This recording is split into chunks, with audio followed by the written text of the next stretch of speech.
Jerk and Turk of the week. Ben Nank, let's start with your jerk of the week. Jerk of the week is going to be Rex Ryan, who I love, and it's not a traditional jerk like where you just want to strangle the guy. I just mean Rex Ryan as representative of the entire Saints defense. As I said before, an opportunity. They'd held Cam Newton to 116 yards to 5 or 6 consecutive 3-and-outs. They had the ball at the 35-yard line. It'd be one thing if you gave up a field goal, but to let a guy who had only thrown for 116 yards complete 3 passes for 65 yards, and you lose the game right there. We wouldn't bring up Rex Ryan if they'd gone 42 yards, kicked a field goal, and even won the game 16-13 in overtime, the Panthers. But to let him go the length of the field, and they just didn't seem to know what they were doing. I mean, they blitzed, and when they blitzed, it seemed to be tentative. They blitzed the corner on the touchdown pass, and it really was like Newton was like, get away from me! I got to throw a touchdown pass. He totally overran. Yeah, it was. Yeah. I mean, this was a chance to say we're the Saints and we can win a game against a good team on the road, and they couldn't. And it was up to the. I mean, granted, look, it's not like the offense performed. They only scored 13 points, 1 touchdown, but they had a chance to. They had a chance to make a statement on defense about what kind of team they are, and now they're a team that's 10-5 and can't play outside their dome. So you're saying Rex Ryan or Rob Ryan? I meant Rob Ryan. Okay, understood. Sorry. So I thought you were going to finally get to the point where Rex Ryan told his players, "Yeah, I expect to get fired." No, sorry, Rob Ryan. Rob Ryan, the Saints defensive coordinator. Yeah. Okay, understood. My jerk of the week is going to be the Green Bay Packers for their horrible clock management. For some reason, they run the ball with James Starks twice. Matt Flynn simply doesn't know that the clock is winding down, and then he throws an incomplete pass. Game's over. So Green Bay Packers, my jerks of the week for horrific clock management. Yeah, and you could throw it, and we should mention, we didn't neither have named him, but Jason Garrett for that play calling at the end of the Cowboy game. Got away with it somehow. Got away with it because Tony Romo made a great play. Yeah. Guess what? Because Tony Romo made a clutch play. Tony Romo made a huge clutch play. Totally being overlooked. Yeah. Turk of the week.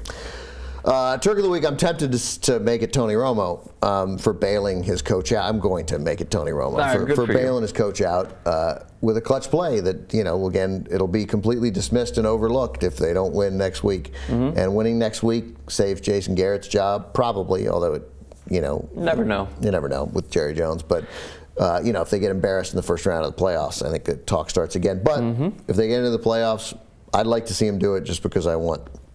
They didn't.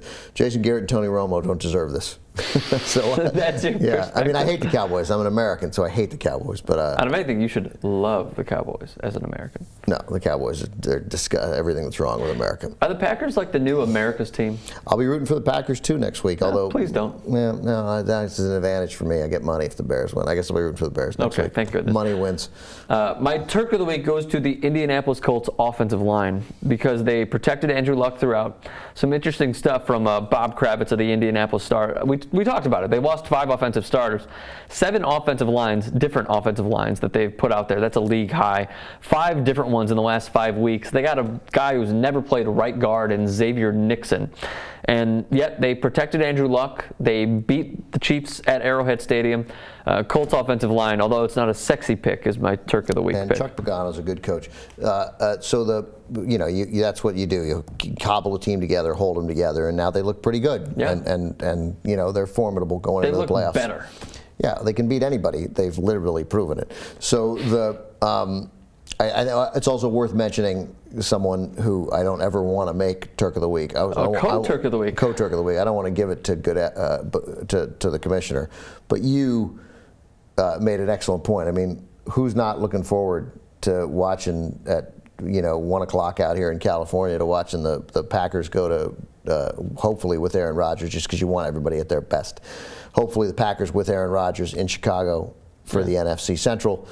North, whatever they call it now, NFC North, and then at 5:30 to get on NBC to get the Eagles at Dallas for the NFC East, and no one is in a position to sit starters in Week 17, which is a nice thing in the NFL. Absolutely. Everybody there's a value for everybody in winning. It may turn out that that Peyton Manning can come out at halftime of a Raider game that might lead 31-0. But, I imagine, but probably not, because Buffalo and New England are playing at the same time. So unless they have a comfortable lead, he's not coming out yet. Yeah, right. I mean, they got to be up. Yeah, I mean, if they're up 17 points, he's going to play because they got to win that game and secure home field advantage. So there's a lot of good stuff happening in the NFL in Week 17, and frequently it doesn't matter. You know, fantasy leagues don't play Week 17 because Some do. fantasy leagues could be playing this week because everybody's going to be playing. Yeah, totally. Yeah.